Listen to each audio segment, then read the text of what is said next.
Good evening everyone. Last class में जो अपन ने बात की थी पैथोलॉजी की, हिस्ट्री की बात कर रहे थे। हिस्ट्री के बाद इंपॉर्टेंट साइंटिस्ट पे अपन आ गए थे, ठीक है, जिसमें 2-3 साइंटिस्ट की अपन बात कर चुके थे। आगे कुछ और देखते हैं। तो अगले जो साइंटिस्ट अपन यहाँ पर ले रहे हैं वो है कैरोलस लिनियस। नंबरिंग डाली थी क्या अपन ने? कितने नंबर तक हो गया? 6 है ना। नेक्स्ट लेते हैं Carolus Linnaeus.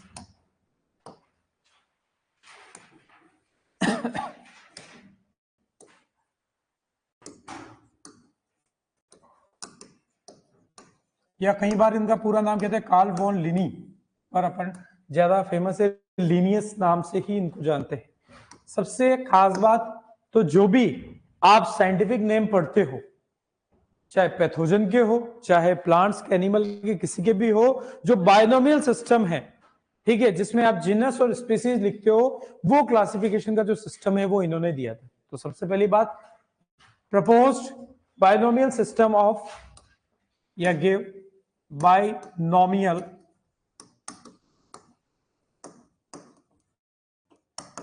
system of nomenclature, binomial system of nomenclature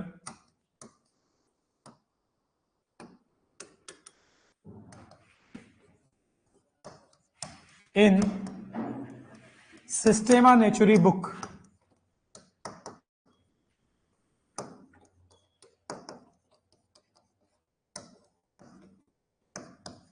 तो ये टेक्सोनॉमी से रिलेटेड है, लेकिन हमें सिंपल सा एक बात, साइंटिस्ट की बात कर ही रहे, इतना सा पता होना चाहिए कि पहली बात तो कि लिनियस ने कौन सा सिस्टम दिया, बायनोमियल, जहां पर जीनस और स्पीसीज आप लिखते हो, और ये कौन सी बुक के अंदर दिया था, क्लास सिस्टम दिया था, तो सिस्टेमा नेचुरी के अंदर दिया था। बायनोमियल द्विपद प्रणाली जिसको कहते हैं।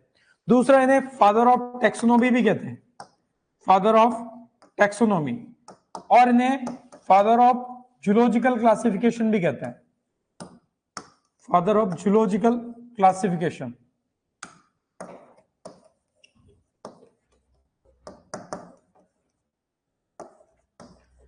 टैक्सोनॉमी जिसे आप वर्गीय विज्ञान कहते हो, ठीक है, जहां पर क्लासिफिकेशन की आप बात करते हैं, स्टडी ऑफ क्लासिफिकेशन, उसे टैक्सोनॉमी कहते हैं। अलग अलग बेसिस पर प्लांट्स एनिमल्स को क्लासिफाई किया जाता है, वो उस टैक्सोनॉमी के फादर है कैरोलस लिनियस। साथ ही इन्हें जूलॉजिकल क्लासिफिकेशन यानी कि एनिमल्स का जो क्लासिफिकेशन के लिए फादर भी इन्हीं को बोला जाता है, ठीक है। उसके अलावा एक बात और इनकी ध्यान रख लेंगे, इन्होंने एक बुक और लिखी थी, स्पीसीज प्लांटेरम। बहुत सारी डिटेल है लेकिन मैं कोई ज्यादा नहीं बता रहा हूं, अपने काम के हिसाब से पहला पॉइंट ध्यान रख लो। और बुक अक्सर पूछ ली जाती कभी कभी, स्पीसीज प्लांटेरम।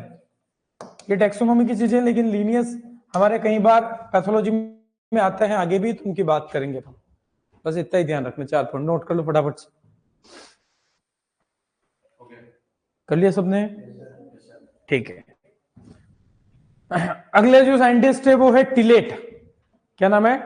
टिलेट। टिलेट की अगर अपन सबने कर लिया था नोट, ठीक है। 7th है टिलेट। टिलेट ने क्या किया था कि जो एक पेपर पब्लिश किया था, एक डिजीज होती है वीट की, बंट डिजीज, या जिसे स्टिंकिंग बंट के नाम से भी जानते हैं, और उसका साइंटिफिक नेम भी इन साइंटिस्ट के नाम पर ही है, कोजल ऑर्गेनिज्म का, टिलेशिया कैरीज या टिलेशिया ट्रिटिसाई के नाम से जानते हैं, जो फंजाई है। तो टिलेट क्या किया था, पब्लिश्ड पेपर ऑन स्टिंकिंग बंट। आगे बात हल्की फुल्की, ज्यादा कोई नहीं पूछता इसका, ज्यादा से ज्यादा आपको टिलेट्स जो साइंटिस्ट है उन्होंने कौन सी का पर पेपर पब्लिश किया था, या फिर केवल बंट के दो, ठीक है। तो ये इसका कोजल ऑर्गेनिज्म जो है टिलेशिया कैरीज या फिर टिलेशिया ट्रिटिसाई, उस फंजाई से होने वाली डिजीज है आपके स्टिंकिंग बंट, जो कि वीट के अंदर होती है। तो अपन आगे पूरा कर देते हैं। हाँ, एक बंट लिखा है, एक स्टिंकिंग बंट लिखा है। हाँ, तो ये दोनों एक ही डिजीज के नाम है। कोई इस डिजीज के बारे में मेजर डिजीज नहीं है, कोई नहीं पूछता है, बस ये डिजीज का नाम वीट की है और कौन से पैथोजन से होती है, इतना ध्यान रहे, क्योंकि साइंटिस्ट का नाम इस जीनस से ही बना हुआ है, मतलब आपस में उस साइंटिस्ट के नाम से जीनस बना है कुल मिला के, तो टिलेट से टिलेशिया ध्यान रखेंगे। क्लियर है? अगला जो इससे क्वेश्चन इस डिजीज से पूछा जाता है वो पूछा जाता है प्रिवोस्ट नाम के साइंटिस्ट पे।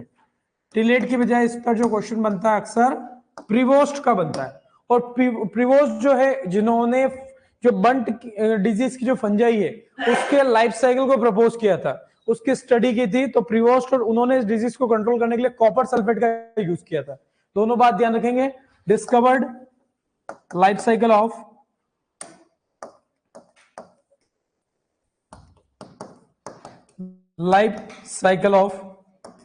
बंट फंगस, बंट फंजाई कहते हैं।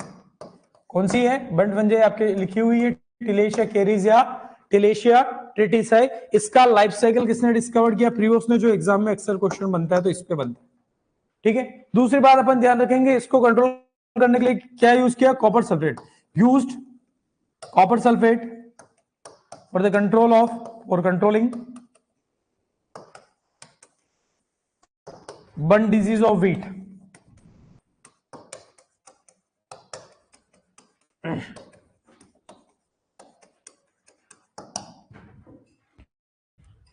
दोनों में पर अपने को सिंपल सा व्हीट के डिजीज के तौर पे भी कॉजल ऑर्गेनिज्म पता होना चाहिए, साथ ही इसका लाइफ साइकिल इस फंजाई का किसने डिस्कवर किया? तो प्रिवोस्ट ने किया।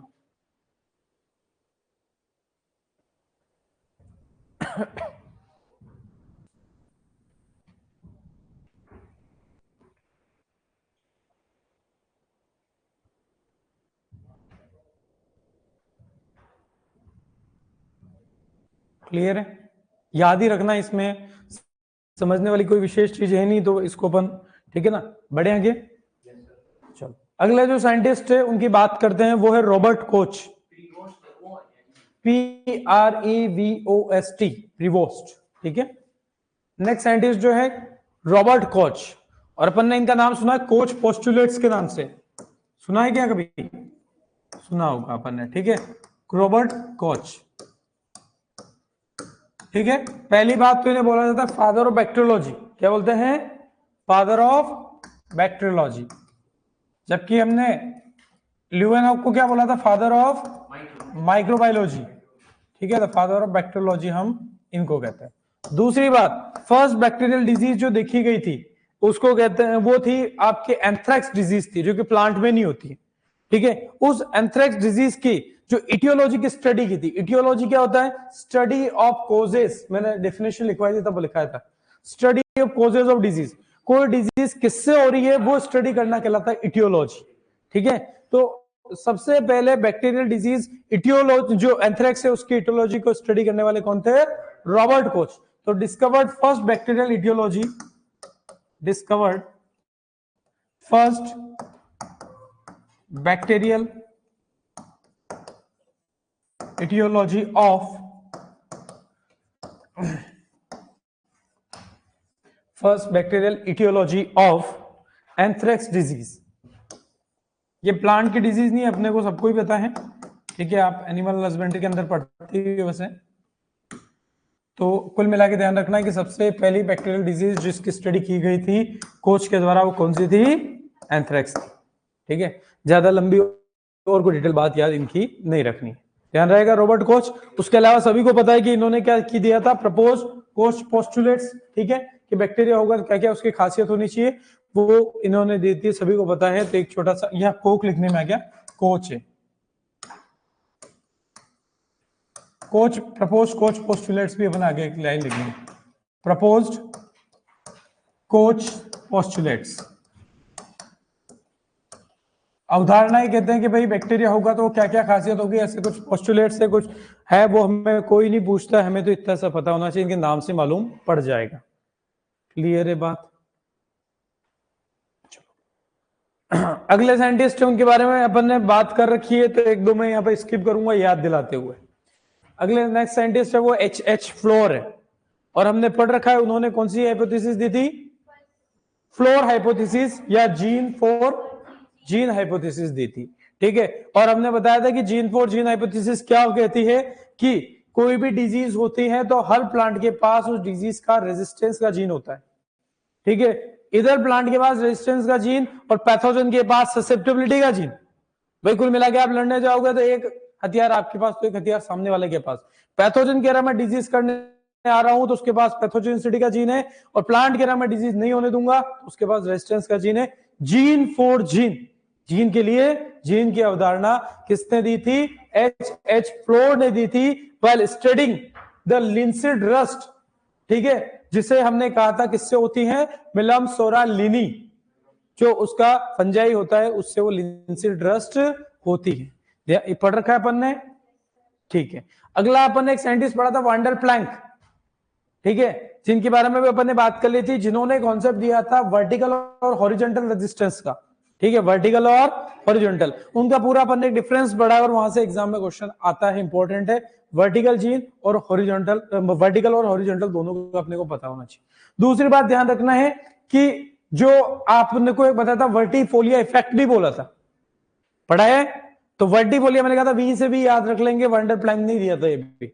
वर्टिफोलिया इफेक्ट यानी कि कोई ऐसी वैरायटी जिसके अंदर वर्टिकल रेजिस्टेंस के जीन है और वहां पर कोई नया पैथोजन अगर अटैक कर देता है तो उस केस में आपके मैक्सिमम किसानों के पास वो वैरायटी होती है और उससे बड़े लेवल पे नुकसान होता है, उसे ही कहते हैं वर्टिफोलिया इफेक्ट, ठीक है। पढ़ रखा है अपन ने सारा, तो अभी फिलहाल लिखवाने की जरूरत नहीं है। एक लाइन लिखवाऊंगा वंडर प्लैंक के लिए, फादर ऑफ एपिडेमियोलॉजी इनको कहते हैं, father of epidemiology wonder Planck.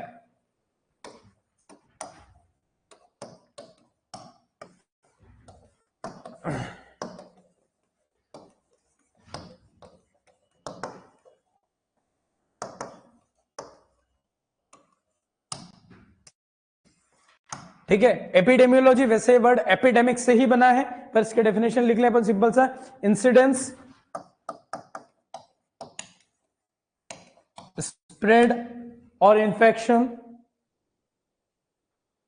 Incidence, spread, oblique distribution and control of plant diseases, and control of diseases कहते हैं अपन। कुल मिला के किसी डिजीज का कैसे हो रही है, कैसे फैल रही है और कैसे उसको कंट्रोल कर रहे हैं, उस पूरी स्टडी को कहा जाता है एपिडेमियोलॉजी, ठीक है। तो उसके फादर कौन है? वंडर प्लैंक, ध्यान रखना है।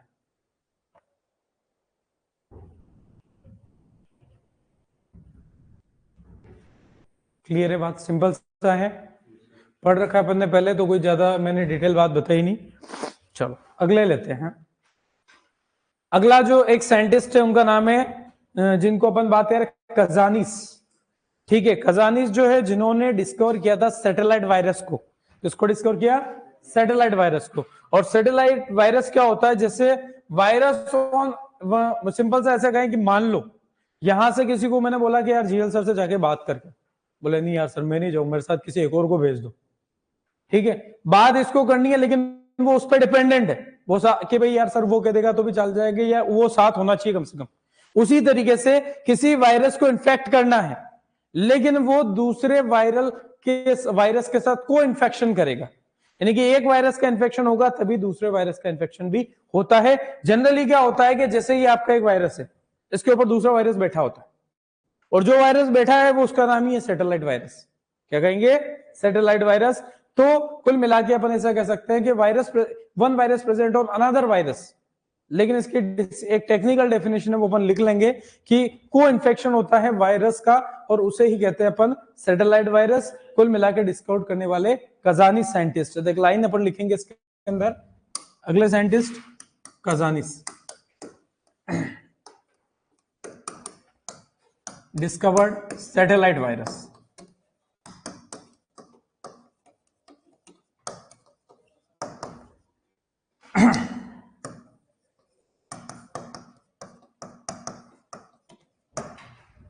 ठीक है, और इसकी सैटेलाइट वायरस क्या होता है इसकी छोटी सी डेफिनेशन अपन लिख लेते हैं यहाँ पे,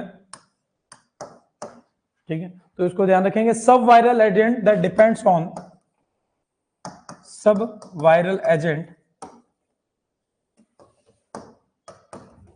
that depends on another virus for co-infection depends on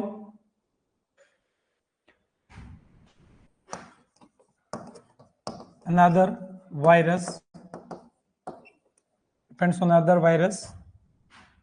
for their infections, for its infection. Simple सा लिख देते हैं, एक वायरस ऐसा जिसको अपना किसी होस्ट पर इंफेक्शन करने के लिए दूसरे वायरस की जरूरत होती है, उसे ही कहते हैं सैटेलाइट वायरस। जिसको जरूरत होगी वो सैटेलाइट है, ठीक है ना।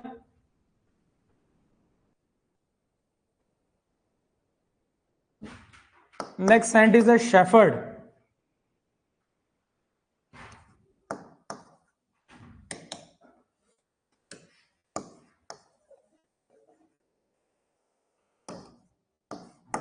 शेफर्ड कोई लंबा चौड़ा नहीं, सिंपल सा है। इन्होंने कॉलीफ्लोर मोज़ेक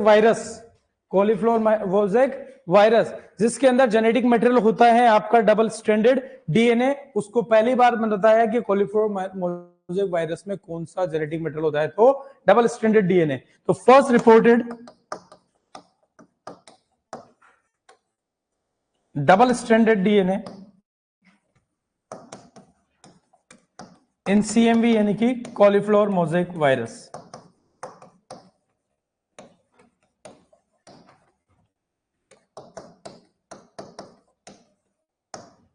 शेफर्ड।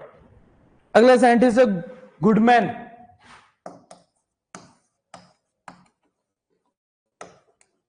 कुछ वायरसेस जिनको अपन कहते हैं जेमिनी वायरस भी कहते हैं, क्या कहते हैं, जेमिनी वायरस, जिनके अंदर उन्होंने डिस्कवर किया सिंगल स्ट्रैंडेड डीएनए वायरस, ठीक है, जिन्हें जेमिनी वायरस कहते हैं, जो जेमिनी विरिडी फैमिली के होते हैं, उनको डिस्कवर करने वाले कौन है, गुडमैन। तो discovered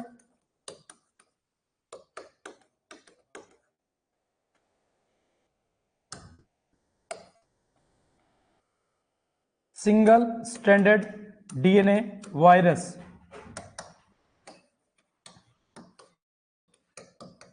single stranded DNA virus, और इन्हें अपन कहते हैं जेमिनी वायरस। ऐसा क्यों कहते हैं, क्योंकि किस फैमिली से बिलोंग करते हैं, जेमिनी विरिडी। आगे बताऊंगा इनकी डिटेल, वायरस पढ़ेंगे तब।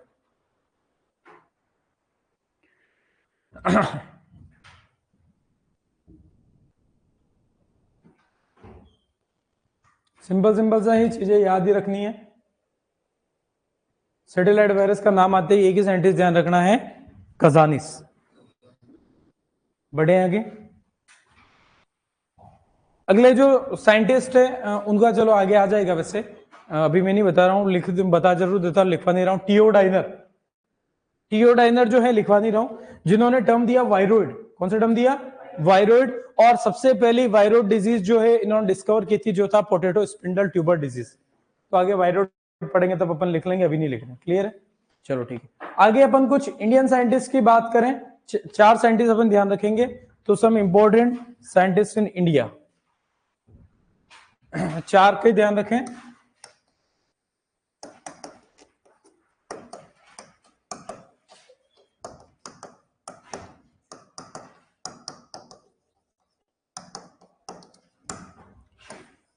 चार साइंटिस्ट अपन सिंपल से ध्यान रखते हैं। सबसे पहले जो देखते हैं के.आर. कीर्तिकर। ये तो इतना कोई ज्यादा पॉपुलर नहीं है, हल्का सा एक लाइन ध्यान रख लेंगे इनकी, के.आर. कीर्तिकर। इनकी सिंपल सी बात ध्यान रखें, तो सबसे पहले फंजाई को इंडिया में स्टडी किया और आइडेंटिफाई किया, वो साइंटिस्ट कौन है, के.आर. कीर्तिकर। तो first Indian scientist who collected and studied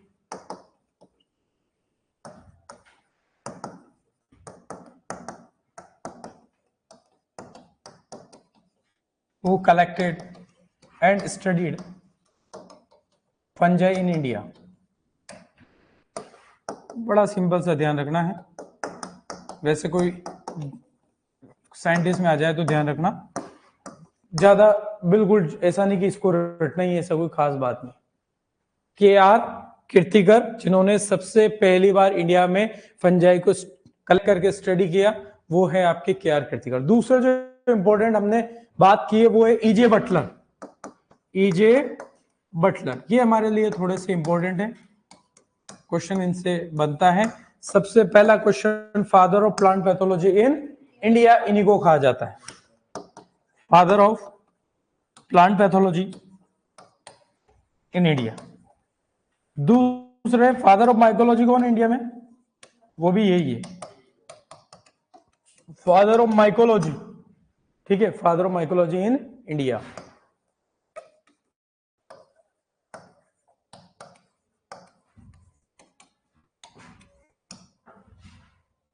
ठीक है, तीसरी बात इनकी जो ध्यान रखनी, इन्होंने जो बुक लिखी, वो बुक का अपन ध्यान रखेंगे, fungi and diseases in plants.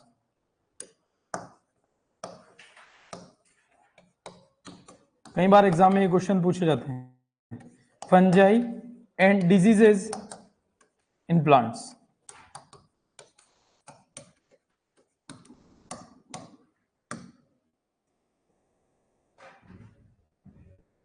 E.J. Buttler.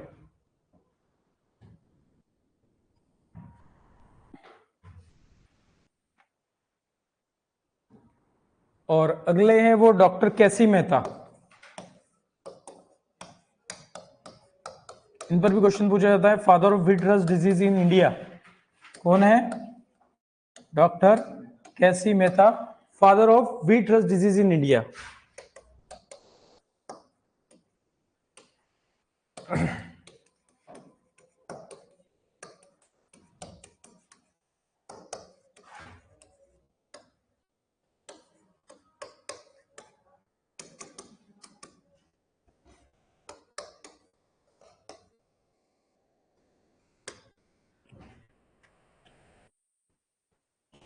Wheat के अंदर अलग अलग 3 टाइप के अपन रस्ट पढ़ते हैं, तो उनका इंडिया के अंदर जो स्टडी की थी, इसलिए इन्हें ही father of wheat rust disease कहा जाता है, कैसे मेहता को।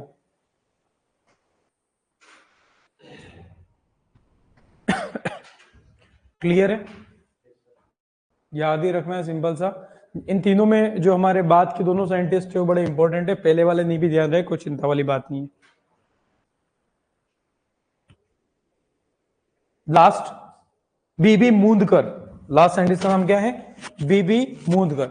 और सबसे पहली बार इन्होंने वेराइटल रेजिस्टेंस से, यानी कि रेजिस्टेंट वैरायटी डेवलप करके कॉटन विल्ट को कंट्रोल करने का काम शुरू किया था। साथ ही इन्होंने इंडियन फाइटोपैथोलॉजिकल सोसाइटी एस्टेब्लिश करी थी। ठीक है, तो ये दोनों चीज, और इन्होंने वहां से उस सोसाइटी से एक जनरल निकलता है जिसका नाम है इंडियन फाइटोपैथोलॉजी, जो जनरल है वो भी अपन ध्यान रखेंगे। तो 4 साइंटिस्ट जो है आपके बीबी मूंदकर।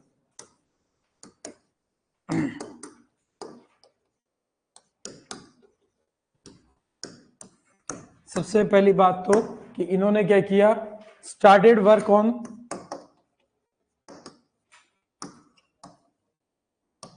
Control of cotton wilt. Cotton wilt किससे होती है भाई,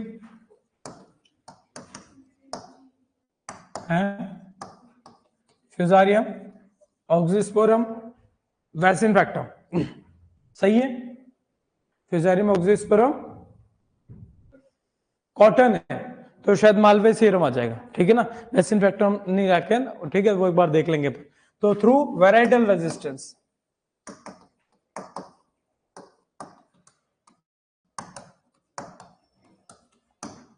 तो रेजिस्टेंट वैरायटी डेवलप करी थी कॉटन विल्ट के लिए, और इन्होंने काम शुरू किया था बीबी मूंदकर ने। और साथ ही इन्होंने बहुत ही अच्छी जो एक सोसाइटी डेवलप करी थी, established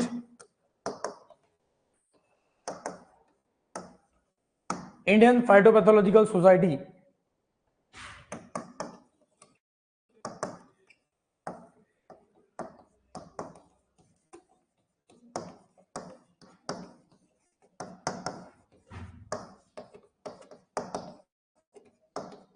eight IRI, New Delhi में IRI के अंदर एक फाइटोपैथोलॉजिकल सोसाइटी इन्होंने एस्टेब्लिश करी थी। ठीक है, ईयर भी ध्यान रखेंगे 1949 में, with its general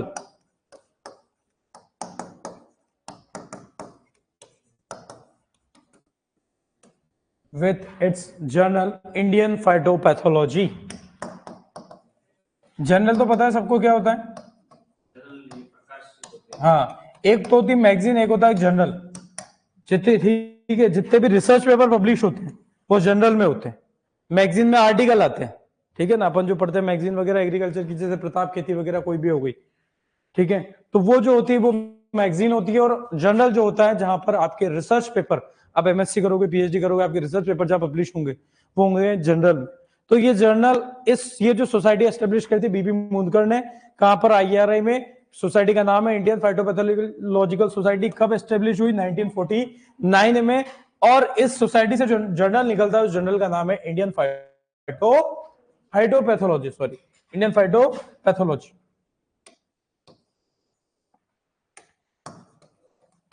phytopathology.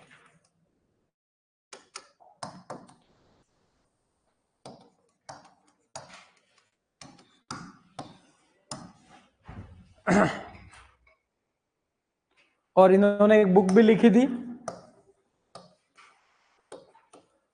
Fungi and plant diseases.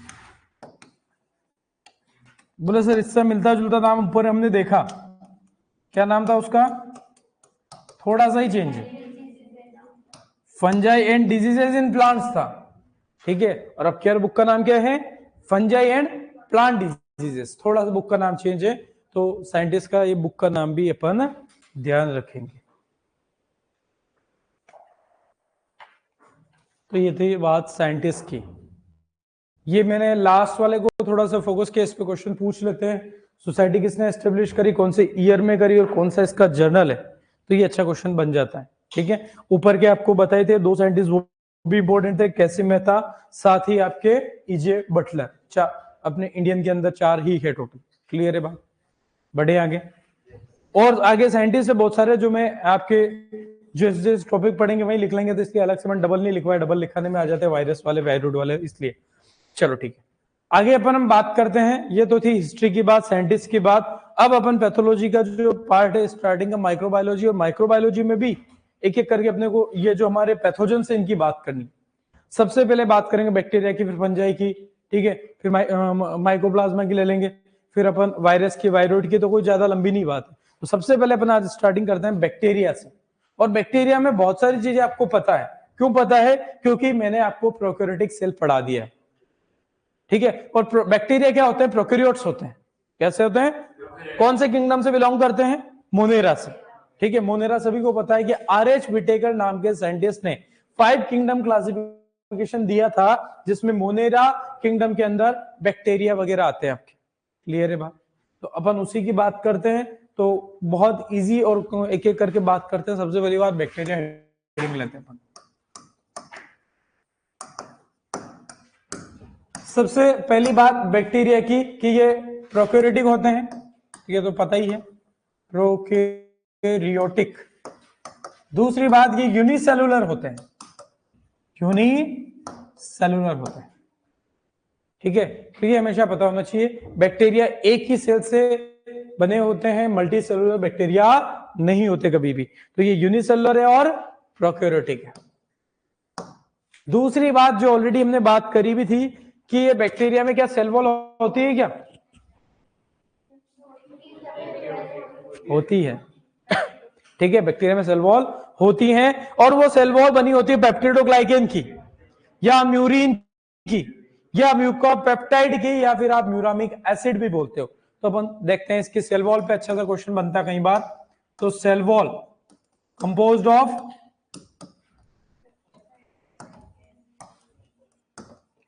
अलग अलग नाम हो सकते हैं ऑप्शन में, तो ये सारी चीजें अपन एक ही साथ ऑब्लिक करके लिख देते हैं। पेप्टिडोग्लाइकेन, म्यूरिन, म्यूकोपेप्टाइड,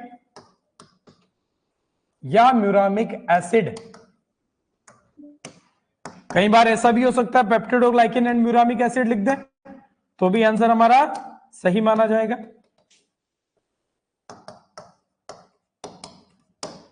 ठीक है, तो ये आपकी कंपोजिशन जो मेन होती है वो इसी से। और ये जो आप पेप्टिडोग्लाइकेन जो बात कर रहे हैं, ये क्या है? Polymer of amino sugars. Very good, polymer of amino sugars है। और अमीनो शुगर कौन सी है? नाग और नाम जिनको अपन कहते हैं, एन एसिटाइल ग्लूकोजामीन और एन एसिटाइल म्यूरामिक एसिड, इसीलिए म्यूरामिक एसिड का नाम आया था।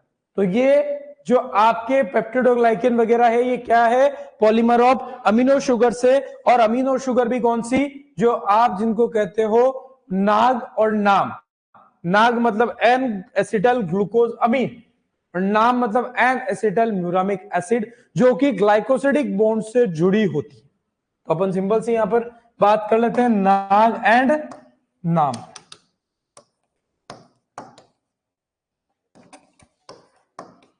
नाग की फुल फॉर्म हो जाएगी एन एसिटाइल ग्लूकोजामीन,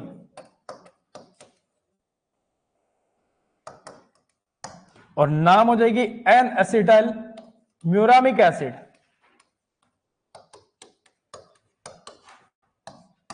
ठीक है, और ये जो अमीनो शुगर है, ठीक है,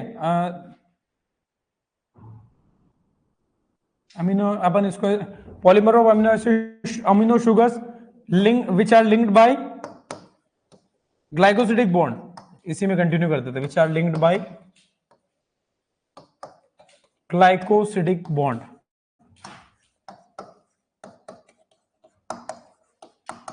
बॉन्ड ध्यान नहीं भी रहे, खास बात किससे बनी होती है, सबसे easy question, peptidoglycan muramic acid या म्यूकोपेप्टाइड, ये किसके पॉलीमर है, अमीनो शुगर्स के। कौन सी अमीनो शुगर्स बैक्टीरिया की सेल वॉल के अंदर प्रेजेंट होती हैं, तो दो तरीके की होती है, नाग और नाम। तो ये शॉर्ट याद रखना इजी रहता है, तो एन एसिटाइल ग्लूकोजामीन और एन एसिटाइल म्यूरामिक एसिड।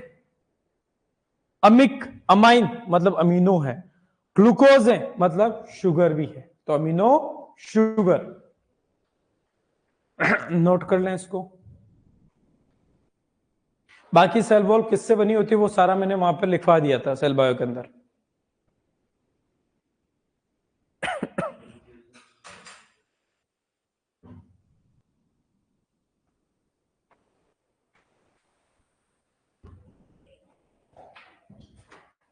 कर लिया नोट।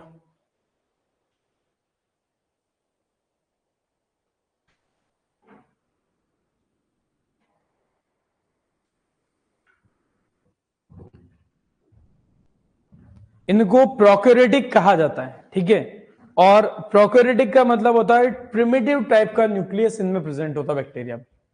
यूकैरियोटिक का मतलब होता है यू मतलब true, when the nucleus true nucleus present जहां होता है उन्हें हम यूकैरियोटिक कहते हैं, जिनमें प्रोकैरियोटिक, ठीक है, प्रो मतलब प्रिमिटिव टाइप का न्यूक्लियस होता है, और प्रिमिटिव टाइप का न्यूक्लियस ऐसा जिसके अंदर न्यूक्लियोलस और न्यूक्लियर मेम्ब्रेन एब्सेंट होती है, न्यूक्लियोलस और न्यूक्लियर मेम्ब्रेन एब्सेंट होती है, उसे आप क्या कहते हो यहां, और उसको बोला जाता है न्यूक्लियोइड। क्या कहते हैं, न्यूक्लियोइड, जीनोफोर भी बोलते हैं। यानी कि आपको पूछ ले कि बैक्टीरिया में न्यूक्लियस को क्या कहा जाता है, प्रोकैरियोट्स में न्यूक्लियस को क्या कहा जाता है, न्यूक्लियोइड या जीनोफोर कहते हैं। वास्तव में ट्रू न्यूक्लियस क्या प्रेजेंट होता है बैक्टीरिया में, नहीं होता है, इसीलिए तो उन्हें प्रोकैरियोट कहा है। तो उसमें होता क्या, फिर होता यह है कि double stranded free circular DNA होता है, ठीक है, जो डबल स्ट्रैंडेड होता है, सर्कुलर होता है, और उसके अराउंड कोई न्यूक्लियर मेम्ब्रेन नहीं होती, इसलिए उसको फ्री बोला है, जो सेल के साइटोप्लाज्म में घूमता हुआ मिलेगा। यूनिसेलुलर है, एक सेल है, जैसे ही आपके एक सेल बैक्टीरिया जिसके अंदर आपका इस तरीके से डबल स्ट्रैंडेड डीएनए जो है सर्कुलर है, फ्री है, सेल है ये बैक्टीरिया, तो ये साइटोप्लाज्म है, सेल मेम्ब्रेन है और सेल वॉल होगी। तो कुल मिला के इसके न्यूक्लियस को फिर अपन कह देते हैं न्यूक्लियोइड। तो लिख लेते हैं सिंपल सी बात, ट्रू न्यूक्लियस प्रेजेंट या एब्सेंट, डिफरेंस लिखवा रखा है तो कोई ज्यादा मुझे बात करने की जरूरत नहीं है, ट्रू न्यूक्लियस एब्सेंट होता है। तो फिर होगा क्या, उसी बात पर आते हैं, ठीक है। तो यहां पर अपन सिंपल सा बोलेंगे न्यूक्लियोइड प्रेजेंट होगा, न्यूक्लियोइड, या जिसे जीनोफोर भी कहते हैं, या प्रिमिटिव न्यूक्लियस भी कह देते हैं, ठीक है, दो ही नाम लिख दिए मैंने। तो न्यूक्लियोइड नाम बड़ा फेमस है, और इसमें है क्या actually, circular free double stranded DNA with और without strong protein. Strong protein होगा या नहीं होगा, आवाज बाकी को आ रही है क्या, दियाराम के अलावा बताना भाई, दियाराम को आवाज नहीं आ रही, बाकी को आ रही है क्या बता दे। सर्कुलर फ्री डबल स्ट्रैंडेड क्या स्टोन प्रोटीन होती है क्या प्रोकैरियोटिक सेल में? नहीं होती है। तो विदाउट हिस्टोन प्रोटीन, तो बताओ क्या क्रोमोसोम होगा? क्या क्रोमोसोम प्रेजेंट होते हैं क्या? नहीं होते हैं। क्यों नहीं होते हैं भाई? क्योंकि क्रोमोसोम बनने के लिए डीएनए और हिस्टोन प्रोटीन दोनों चाहिए होती है, और हिस्टोन प्रोटीन आपका एब्सेंट होता है प्रोकैरियोटिक सेल में, इसलिए वहां पर क्रोमोसोम नहीं बनते हैं। ठीक है, आवाज सभी को आ रही है? जिसके नहीं आ रही है वो फोन चेक करे प्लीज। ठीक है, तो ये अपने को सिंपल सी बात ध्यान रखनी है, ये सारे दूसरी बात, क्या मेम्ब्रेन बाउंड सेल ऑर्गेनिल्स होंगे? नहीं होंगे। कोई भी मेम्ब्रेन बाउंड सेल ऑर्गेनिल्स आपके इसके अंदर नहीं होता है। तो बोले सर कौन सा सेल ऑर्गेनिल है जो हमें प्रोकैरियोटिक सेल में, बैक्टीरियल सेल में देखने को मिलेगा? बताओ भाई, कौन सा मिलेगा? राइबोसोम मिलेगा। हाँ, राइबोसोम मिलेगा। राइबोसोम क्यों मिलेगा? क्योंकि वो मेम्ब्रेन लेस होता है, कोई मेम्ब्रेन नहीं होती। मतलब मेम्ब्रेन बाउंड सेल ऑर्गेनल जितने भी हमने सेल बायो के अंदर पढ़ा, वो एक भी प्रोकैरियोटिक सेल में यानी कि बैक्टीरिया में नहीं होता है। तो पहली बात तो यहां पर कह देंगे कि एक तो बात कि एक सिंपल बात लिख रहा हूं कि membrane bound cell organelle absent, membrane bound cell organelles absent. क्या सही है? ठीक है, एक एक का नाम लिखने की जरूरत नहीं है। ठीक है, पर एक हम ध्यान रख रहे हैं कि बताते हैं कि माइटोकॉन्ड्रिया एब्सेंट होता है। अब सही बात है भाई, मेम्ब्रेन बाउंड है, माइटोकॉन्ड्रिया तो आपका क्या होता है? डबल मेम्ब्रेन बाउंड होता है, तो माइटोकॉन्ड्रिया एब्सेंट होता है। बोले सर माइटोकॉन्ड्रिया तो इतना इंपॉर्टेंट है कि इसके बिना तो एनर्जी प्रोड्यूस ही नहीं होती, और सर एनर्जी के बिना बैक्टीरिया काम कैसे करेगा, उसकी लाइफ कैसे जिएगा?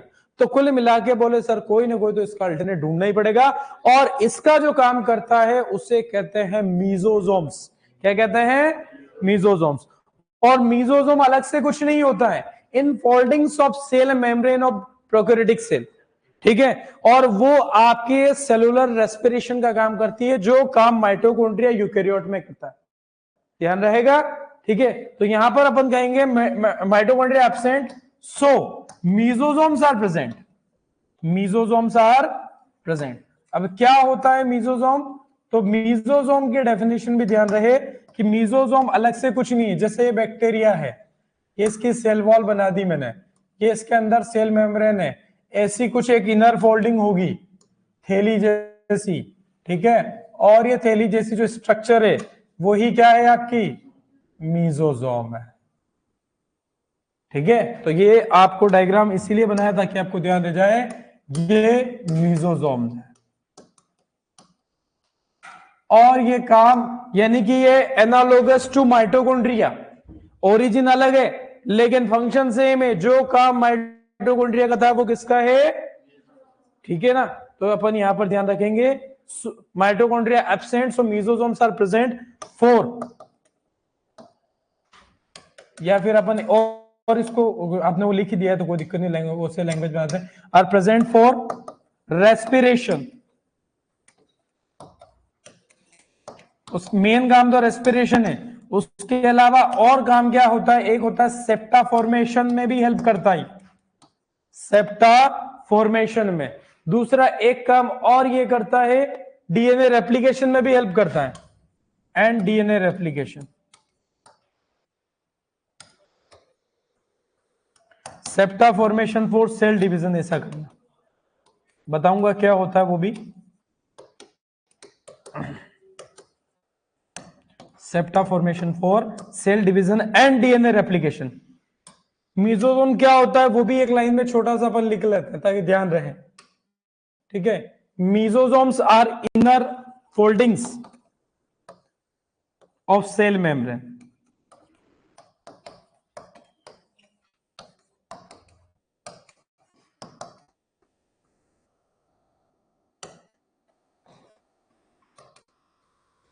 Cell membrane in bacteria.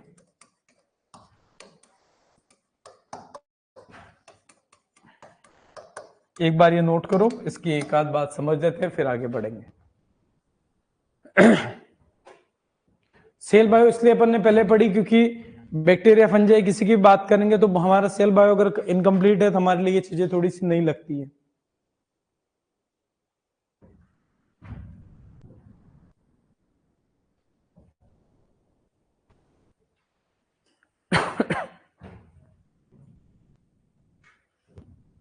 कर लिया नोट?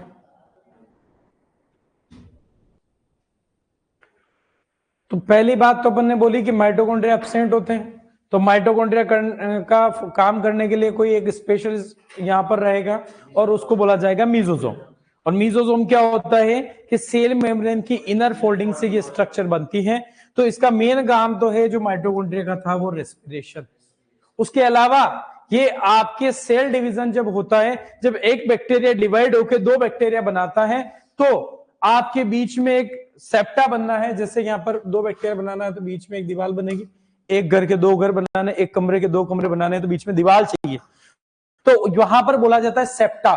ठीक है, अपन आगे बात करेंगे फंजाई में सेप्टेट और एसेप्टेट के बारे में पढ़ेंगे। तो सेप्टा फॉर्मेशन करना है बैक्टीरिया में सेल डिवीजन के टाइम पे। जैसे ही दीवार बनेगी दो सेल बन गई, दो सेल बन गई मतलब दो बैक्टीरिया, क्योंकि बैक्टीरिया कैसा होता है यूनिसेलुलर। तो सेप्टा फॉर्मेशन करना है सेल डिवीजन के टाइम पे, वो कौन था उसमें भी कौन हेल्प करता है, मीजोसोम। तीसरा बात, डीएनए रेप्लिकेशन में भी हेल्प करता है। ऐसा भी मैंने सारी बात इसलिए लिखा है, कभी कहीं पर ऐसा क्वेश्चन पूछा जाता है कि मीजोसोम्स परफॉर्म द फंक्शन ऑफ, और आंसर ऑल ऑफ दीज था, तीनों चीजों के साथ, इसलिए मैंने तीनों ही लिखा था।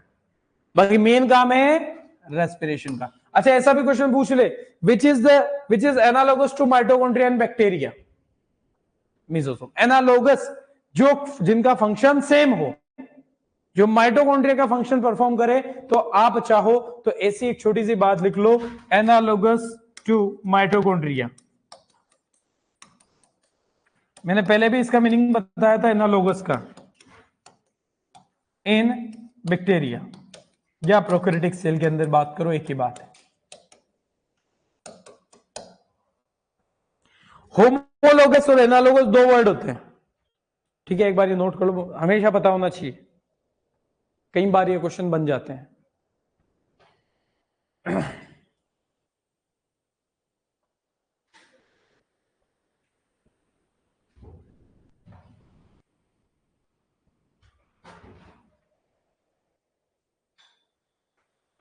देखो दो वर्ड होते हैं, हमेशा ध्यान रखना, एक होता है होमोलोगस और एक होता है एनालोगस। पहले भी बताया, वापस से बता रहा हूं, जिनकी ओरिजिन सेम हो उन्हें होमोलोगस कहा जाता है, और जिनका फंक्शन सेम हो उन्हें कहा जाता है, देखो समझना, जिनकी ओरिजिन सेम और फंक्शन डिफरेंट हो। जैसे मैंने आपको बताया था कि हमारे फोर लिम्स मूवमेंट करने के लिए काम आ रहे हैं, ठीक है, यानी कि हाथ, और बेट के चमगादड़ के जो फोर लिम्स होते हैं वो उसके उड़ने के काम आते हैं। दोनों की ओरिजिन, बेट चमगादड़ मैमल है, बर्ड नहीं है, वो क्या है, मैमल है, स्तनधारी जीव है हमारी तरह, ठीक है। तो उसका जो है काम अलग है और हमारे काम अलग आ रहे हैं, लेकिन चीज सेम है, उसके हाथ से वो पंख डेवलप होकर वो उड़ता है, यानी कि origin same but function different, that is called homologous, ठीक है। एनालोगस, एनालोगस का मतलब origin different but the function is same, ठीक है, यानी कि माइटोकॉन्ड्रिया और क्लोरोप्लास्ट जो है, जिनका क्या है, आपका ओरिजिन अलग है लेकिन फंक्शन दोनों का सेम है, यानी कि मीजोसोम और माइटोकॉन्ड्रिया दोनों का काम क्या है, रेस्पिरेशन का। मीजोसोम बैक्टीरिया प्रोकैरियोट में रेस्पिरेशन करेगा, माइटोकॉन्ड्रिया यूकैरियोट की सेल में करेगा, ध्यान रहेगा, ठीक है। आगे बढ़े, यानी कि मुझे लिखने की जरूरत है कि क्रोमोसोम एब्सेंट होते हैं, आपको सिंपल सा, जहां न्यूक्लियस ही नहीं है ट्रू, तो वहां पर क्रोमोसोम होने का तो सवाल ही नहीं बनता, ठीक है, वो अपने को सिंपली पता चल गया। अच्छा, आगे अपन बात करें, थोड़ी देर पहले बात कर रहे थे, राइबोसोम यहां पर प्रेजेंट होता है कि एब्सेंट, प्रेजेंट होता है, राइबोसोम प्रेजेंट होता है, नोट कर लिया सबने, कौन सा होता है, 70S, ठीक है, राइबोसोम्स प्रेजेंट, और कौन सा वाला, 70S।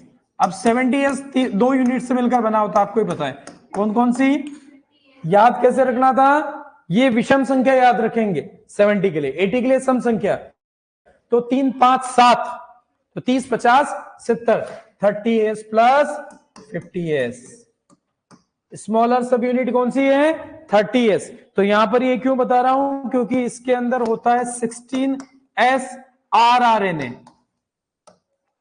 बहुत सारी चीज है, लेकिन मैं तो एक काम की चीज वहां लिखा होगा। ये जो बैक्टीरिया का जो राइबोसोम होता है, प्रोकैरियोट का जो राइबोसोम होता है, स्मॉलर सब यूनिट जिसकी 70s राइबोसोम की स्मॉलर सब यूनिट 30s, जिसके अंदर आपका आरएनए होता है 16S आरएनए, जो कि बैक्टीरियल क्लासिफिकेशन का सबसे एडवांस बेसिस इसी को माना गया। अच्छा क्वेश्चन बन जाए तो अपन सीधा से कहेंगे फंडामेंटल बेसिस ऑफ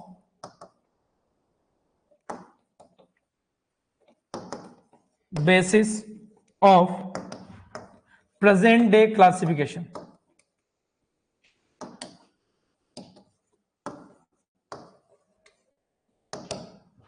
आज के टाइम का बैक्टीरिया के क्लासिफिकेशन का सबसे मेन बेसिस माना गया है 30S सब यूनिट का 16S आरएनए। ठीक है, डिवीजन अगर अपन ध्यान रखें तो सिंपल सा है कि बैक्टीरिया में डिवीजन होना है, एक बैक्टीरिया से दो को बनना है, या सेल डिवीजन के तो एक ही बात है, क्योंकि बैक्टीरिया एक सेल है और एक सेल से दो सेल बनेगी, मतलब एक से दो बैक्टीरिया बनेंगे। और कौन सा होता है? बाइनरी फिजन, क्या कहेंगे जिसे आप कहते हैं द्विखंडन, बाइनरी फिजन। अच्छा, बाइनरी फिजन और कहीं पढ़ा था क्या अपन ने? और क्लोरोप्लास्ट, माइटोकॉन्ड्रिया और क्लोरोप्लास्ट दोनों ही सेमी ऑटोनोमस सेल ऑर्गेनेल, मैंने आपको बताया था, दोनों ही आपके प्रोकैरियोटिक सेल की तरह बिहेव करते हैं। तो जैसा उनका डिवीजन का तरीका था वैसा ही इनका भी। उन माइटोकॉन्ड्रिया और क्लोरोप्लास्ट की बहुत सारी चीजें बैक्टीरिया से मिलती जुलती है। राइबोसोम देख लो, ठीक है, free double stranded circular DNA देख लो, ठीक है, उसके अलावा आप उनका डिवीजन का टाइप देख लो, सारी चीजें मिलती जुलती, ध्यान रहेगा। ठीक है, बढ़े आगे, चलो ठीक है। इसके अलावा इनके अंदर एक स्पेशल स्ट्रक्चर होती है जिसको आप कहते हो प्लाज्मिड, पता है क्या? और प्लाज्मिड बड़ी इंपॉर्टेंट है जेनेटिक इंजीनियरिंग के अंदर, ठीक है, जेनेटिक इंजीनियरिंग में, बायोटेक्नोलॉजी के अंदर, जिसका आप कहते हो रिकॉम्बिनेंट डीएनए टेक्नोलॉजी, आरडीटी। ठीक है, जेनेटिक इंजीनियरिंग का एक नाम और है आरडीटी, रिकॉम्बिनेंट डीएनए टेक्नोलॉजी।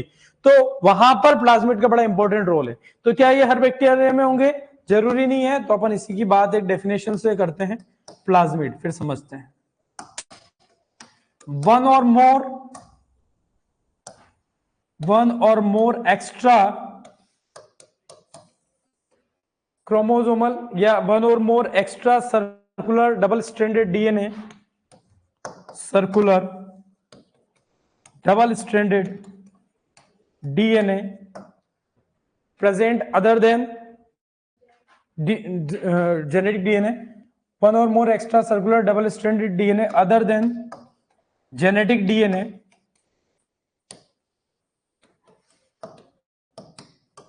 उसे ही अपन कहेंगे प्लाज्मिड कहेंगे, अभी बता देंगे आपको।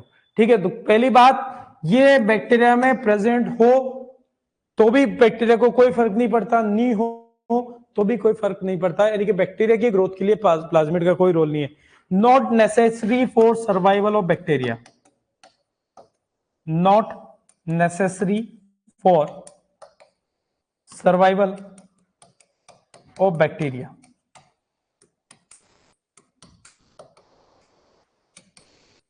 ठीक है, और जो इसकी खास बात है प्लाज्मिड की, तो फिर ये काम में कहा आते हैं, ये हम स्पेशली यूज कर रहे हैं जेनेटिक इंजीनियरिंग में। और इनका जो काम है, एक ध्यान रखेंगे, प्रोवाइड रेजिस्टेंट फॉर एंटीबायोटिक्स। एक काम बैक्टीरिया के फायदे का है, वो ये रेजिस्टेंस फॉर एंटीबायोटिक्स।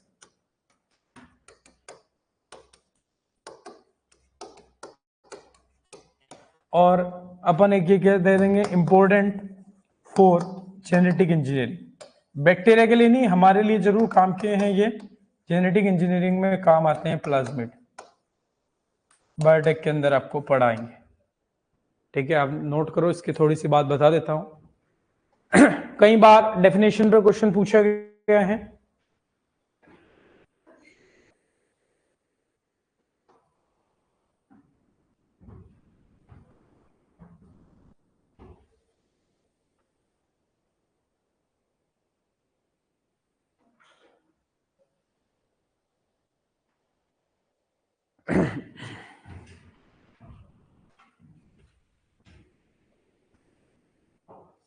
कर लिया नोट?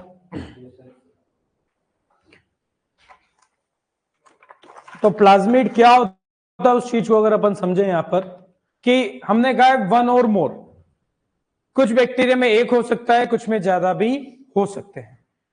एक्स्ट्रा हमारा डबल स्टैंडर्ड सर्कुलर डीएनए जो हम जिसको हमने न्यूक्लियोइड कहा था, जिसमें जेनेटिक इंफॉर्मेशन होती है, उसके अलावा की हम बात कर रहे हैं जो हमारा क्या है अदर देन जेनेटिक डीएनए।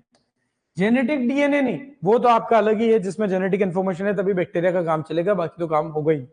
ठीक है, अब उसके अलावा एक एक्स्ट्रा आपका डबल स्टैंडर्ड सर्कुलर डीएनए और होता है, एक या ज्यादा भी हो सकता है, उसे ही कहते हैं, तो खास वर्ड ध्यान रखना एक्स्ट्रा। ठीक है, एक्स्ट्रा वाला जो है जो जेनेटिक डीएनए के अलावा है उसे कहा है प्लाज्मिड। ठीक है, और इसका काम बैक्टीरिया के सर्वाइवल में कोई रोल नहीं है, बस ये कभी कभी क्या करता है एंटीबायोटिक्स के लिए रेजिस्टेंट प्रोवाइड करता है, कोई नहीं पूछता। मेन इसकी डेफिनेशन पे क्वेश्चन आता है। दूसरा आपको ध्यान रखा है कि जेनेटिक इंजीनियरिंग में बायोटेक्नोलॉजी में प्लाज्मिड का यूज किया जाता है। ठीक है, वेक्टर मीडिएटेड जीन ट्रांसफर आप पढ़ते हो, ठीक है, तो वहां पर वेक्टर जो है वो प्लाज्मिड को यूज किया जाता है, ध्यान रहेगा। इससे आगे की बात अपन अगली क्लास में लेंगे, आज के लिए इतना ही, थैंक यू।